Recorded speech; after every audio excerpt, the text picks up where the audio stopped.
Eu tenho a impressão de que existe uma pergunta silenciosa atravessando a nossa geração. O que aconteceu com o amor? Se existe uma coisa que nunca esteve em falta, e principalmente agora, é a oportunidade de conhecer pessoas. O que abre mais possibilidades para a gente começar um relacionamento. Mas construir um vínculo profundo parece que se tornou uma experiência cada vez mais rara. Às vezes, conversamos com pessoas que nunca nos encontramos, ficamos só ali no flertezinho nas redes sociais. E às vezes, quando esse flerte sai do papel, ou melhor, das telas, e a gente começa a criar um vínculo real com alguém, surge o medo. O medo de se decepcionar, o medo de não ser suficiente, o medo de criar um vínculo, o medo de perder a liberdade.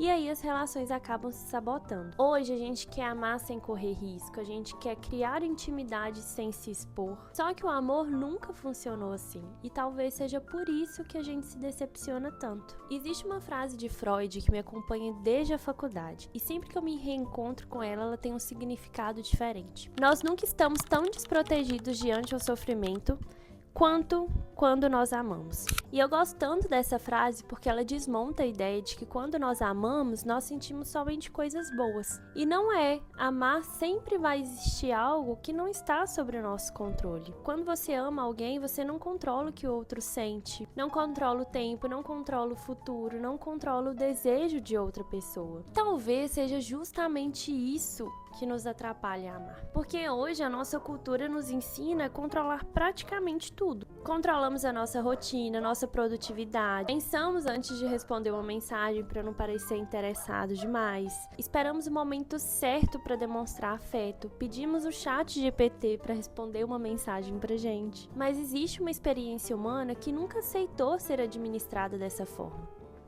O amor. Por isso tanta gente interpreta essa vulnerabilidade como um sinal de dor, de fraqueza, quando na verdade ela é somente o preço da intimidade. Quando nós nos apaixonamos, nós não enxergamos apenas o que está diante dos nossos olhos. Nós enxergamos a nossa imaginação, o nosso desejo, padrões de relacionamentos antigos, construímos expectativas, preenchemos espaço com aquilo que a gente desejaria. E é por isso que o início de uma relação é tão intensa, tão magnífica, porque não está acontecendo só aquilo que de fato está acontecendo, mas parte dessa relação é apenas a nossa imaginação, aquilo que a gente cria dentro do que a gente espera, do que a gente quer daquela pessoa e daquela relação. Então, antes mesmo de você conhecer de fato aquela pessoa, ela já ocupava um espaço gigante na sua mente, na sua imaginação. Então, se uma parte da paixão nasce apenas dentro de nós, então amar nunca depende somente de encontrar a pessoa certa. Depende também da maneira com que nós nos relacionamos com as nossas próprias expectativas. Por isso que muitas histórias terminam antes mesmo de começar.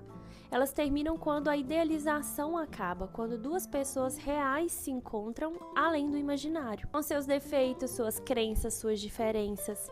E é aí que o vínculo começa a se formar, quando duas pessoas reais se colocam à disposição de realmente se conhecerem. E essa decadência do amor não é explicada apenas por nós indivíduos isolados do mundo, mas a gente precisa entender como que a nossa sociedade tem funcionado. Mais ou menos em 2000, quando Bauman escreveu sobre o amor líquido, ele não estava falando que a nossa sociedade era incapaz de amar. Ele estava analisando como que a nossa sociedade mudou na forma de encontrar e fazer os vínculos. Se existe uma coisa que eu aprendi com a psicologia, é que nós não somos seres isolados do mundo. A nossa experiência vem da nossa família, da nossa infância, do contexto que a gente vive. Isso significa que nós não aprendemos a amar sozinhos. Nós aprendemos a amar dentro de um contexto e de um tempo histórico. E é justamente aí que existe uma das respostas da nossa pergunta. Quando Bauman escreveu Amor Líquido, ele estava observando uma sociedade que estava mudando cada vez mais. Os empregos pararam de ser para a vida toda e passaram a ser provisórios. As carreiras mudavam, as pessoas mudavam de país, de casas, de rotina. Tudo começou a ser mais provisório e com isso os relacionamentos também. Nós costumamos a imaginar que quanto mais possibilidades, mais opções a gente vai ter de escolha, quando na verdade muitas possibilidades pode produzir o efeito contrário, a gente não saber qual escolha fazer, porque ao escolher uma pessoa, um companheiro, você está abrindo mão de diversas outras possibilidades. E abrir mão na nossa sociedade se tornou uma palavra quase que proibida. E isso fez a gente olhar para as pessoas como um catálogo. A gente abre o Instagram, abre o Tinder, né? Enfim, aplicativos de relacionamento. Nós vemos pessoas sempre sorridentes, sempre muito interessantes. Sempre vai existir uma pessoa mais engraçada, uma pessoa mais compatível, uma pessoa que goste das mesmas coisas que você. Então, qualquer probleminha que você tiver com alguém, você troca. E o problema é que a pessoa perfeita ou compatível, como você idealiza, nunca chega. Porque quando você encontra a pessoa, rapidamente aparece outra e outra. E aí nenhuma escolha que você fizer vai parecer suficiente, porque sempre você vai ter a sensação de que tá perdendo algo. E sem perceber, a gente também começou a viver como consumidores do amor. Assim como a gente faz uma compra, a gente abre um aplicativo e escolhe alguém. E talvez seja por isso que as relações terminam antes mesmo de amadurecer. Não porque faltou o sentimento, mas porque a novidade acabou. A adrenalina, a dopamina do encontro acabou. Mas nós esquecemos que a novidade termina em qualquer relacionamento. Ela precisa terminar. Quando você encontra com a verdadeira personalidade do outro e esse encantamento acaba, vem a frustração. E muitas pessoas confundem essa frustração como o acabamento do amor. Mas a frustração não é o oposto do amor. A frustração faz parte dele. É engraçado que Bauman escreveu isso quando as redes sociais, TikTok, Instagram, Tinder, enfim, não ocupavam o espaço que elas ocupam hoje.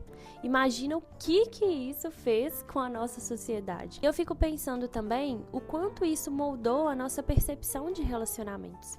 Porque hoje nós não conhecemos uma pessoa pelo que ela é, ou enfim, mas sim pelo que ela mostra ser, recortes da vida delas através de uma tela. E a forma com que as pessoas têm expressado o amor nas redes sociais, né, de uma forma muito idealizada, de sempre com grandes espetáculos de viagens, grandes declarações de amor, flores o tempo inteiro. E é muito difícil você construir uma relação real quando a sua referência de amor são apenas recortes idealizados e editados. E nenhuma relação sobrevive a esse tipo de comparação. A nossa vida, o nosso cotidiano tem momentos de brigas, de cansaço, de tédio, de dias ruins. Tem um filósofo sul-coreano, gente, eu não vou saber falar o nome dele, desculpa se eu tô falando errado, mas é Byung-Chul Han. Ele diz que nós vivemos tão ocupados diante daquilo que consumimos e produzimos, que nós estamos sempre distraídos e não temos mais paciência ou desejo para aquilo que leva tempo. E o amor exige tempo, exige espera, exige paciência, tudo aquilo que a nossa sociedade não está acostumada mais a lidar. Tempo para conhecer, tempo para confiar. Segundo Han, nós estamos vivendo a era da crise do desejo. Não porque deixamos de desejar, mas desaprendemos a desejar quem pensa e quem deseja diferente de nós. Os algoritmos nos fizeram acreditar que tudo que está à nossa volta é aquilo que nós gostamos. As pessoas têm interesses parecidos com o nosso. E sem perceber, criamos um mundo que quase tudo confirma quem já somos. Só que o desejo nasce quando encontramos aquilo que nos escapa. Então nós temos a falsa ideia idealizada de que quando encontrarmos alguém, tudo vai ser compatível. Nós iremos gostar das mesmas músicas, gostar do mesmo lugar para viajar, ter as mesmas opiniões. Não existem frustrações, diferenças, nem nada. O mundo encantado. Mas essa expectativa, ela cria um problema, porque ela faz com que o outro seja uma extensão de nós mesmos. Mas amar não é encontrar alguém igual, é encontrar alguém que mesmo depois de anos está disposto a construir com você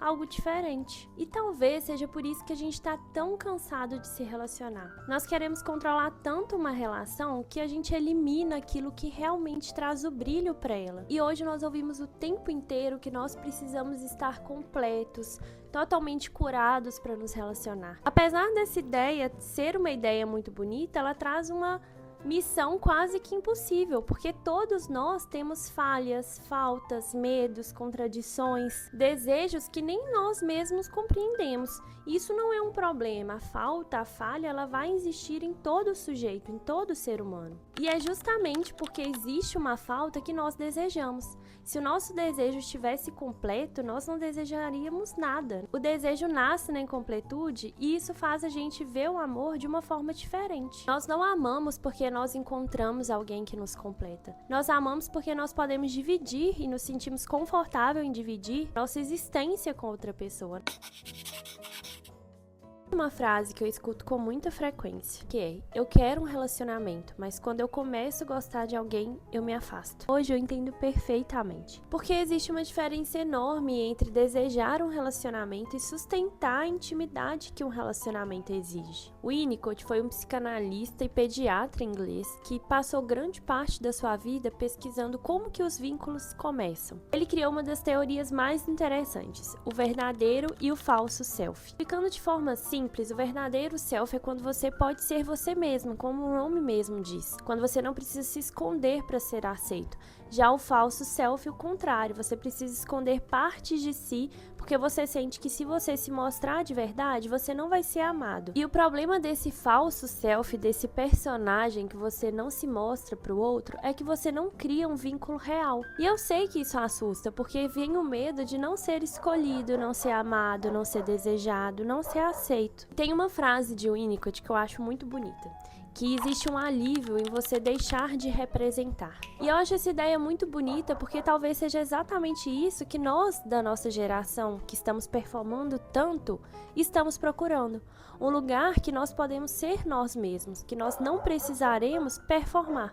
Um lugar que nós não precisaremos medir as palavras, pensar na forma que a gente se comporta, na forma que a gente fala, na forma que a gente se veste. E a forma com que nós fomos acolhidos na infância influencia diretamente na forma que a gente se relaciona na vida adulta. Se você cresceu com suas emoções sendo acolhidas, você provavelmente vai sentir segurança em se relacionar com alguém na vida adulta. Mas se você cresceu acreditando que o afeto era imprevisível, que dependia de como você se comportava para ele acontecer, criar um vínculo para você é algo perigoso, porque pode te despertar alerta, ansiedade, e aí você simplesmente foge dessas relações quando elas começam a dar certo. Então você não foge só porque aquela relação ou aquela pessoa deixou de ser interessante, mas sim porque começa a ativar mecanismos e alertas dentro de você que te lembra de feridas muito antigas, que te lembram de sentimentos vividos muito intensos na infância, ou então de não acolhimento quando você mais precisou. Então quando você sentir esse medo de se relacionar, não pergunte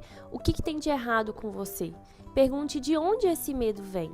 Porque a gente não precisa viver a infância para o resto da vida. A gente pode mudar esses padrões e aprender a se relacionar de uma forma diferente do que a gente foi ensinado. Depois de eu ter falado tudo isso, fica a impressão de que o amor já é algo impossível, né? Que nossa sociedade mudou, a forma como que a gente sente, se atrai, desejamos, aprendemos a nos relacionar, impede com que esse amor aconteça. Então, dito tudo isso, a gente está condenado a viver relações superficiais? Então foi lendo a Erich Fromm que eu tive uma resposta para essa pergunta que também foi minha durante a escrita desse roteiro e durante minhas reflexões sobre o dia. Erich Fromm escreveu A Arte de Amar, que é uma das obras mais incríveis sobre o amor e ainda assim atual. Amar, gente, também é um comportamento, também é uma habilidade que precisa ser aprendida. Nós esperamos viver uma relação profunda sem nunca termos aprendido como que é essa relação profunda. A gente tem muito a ideia de acreditar, principalmente em relacionamentos saudáveis, que as conversas acontecem naturalmente, que tudo vai se encaixando perfeitamente. Mas principalmente em um relacionamento saudável, existe uma conversa difícil,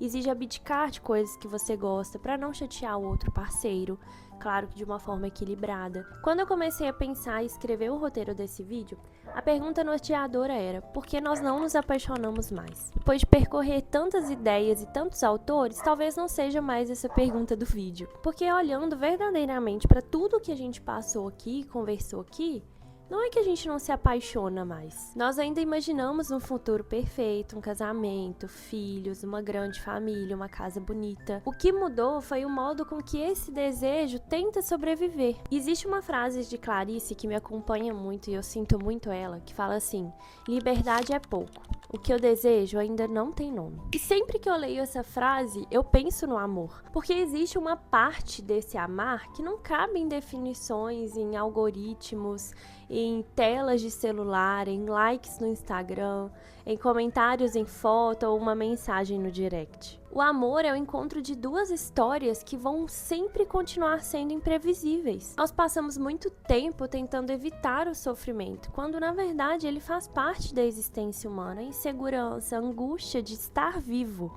E amar nos coloca inevitavelmente diante da perda, da decepção, da frustração. E nenhum autor que eu trouxe aqui diz o contrário. Freud dizia que amar nos torna vulneráveis. Lacan lembra que a gente deseja porque somos seres faltantes. Bauman mostrou que a gente vive numa sociedade que os vínculos são frágeis. Byung-Chul Han trouxe a reflexão de uma sociedade que não está pronta para esperar, não aprendeu a viver o amor e construir vínculos. O Winnicott falou sobre a coragem de existir sem máscaras, fiar na relação que a gente cria com o outro e ser verdadeiramente nós mesmos. E Fromm escreveu que o amor é uma prática. Todos partiram de pontos diferentes para dizer a mesma coisa. Que amor não é garantia de nada.